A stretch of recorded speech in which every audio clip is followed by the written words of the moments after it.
From getting to school and going to work, to buying groceries or doing business, transportation is an essential part of everyday life. The UN says sustainable transport needs to be easily accessible, safe, and have minimal environmental impact. In theory, Taiwan's public transport ticks all the boxes. There's an abundance of metro, bus, and shared biking options for people to get around cities, while trains and roads connect the whole country.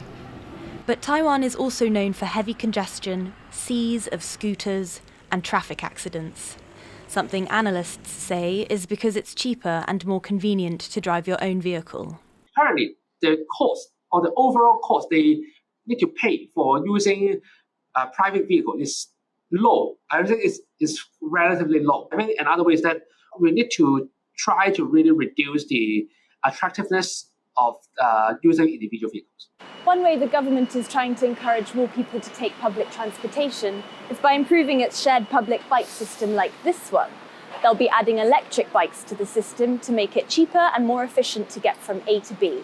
The push to go electric is part of Taiwan's goal for net zero carbon emissions by 2050.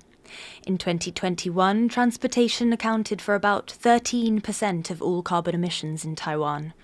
It's a sizable portion when compared to other industries, so greening the sector has become a priority.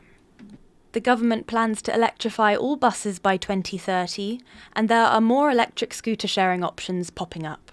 The biggest change I've seen is in terms of electric scooters, and I do see a lot more parking with charging stations, but I don't think that's what's going to make the difference for sustainability.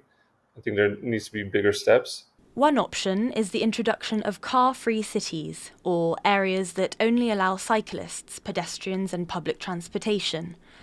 It's a model European cities like Oslo, Barcelona and Zurich use to prioritise pedestrian safety, public space and air quality.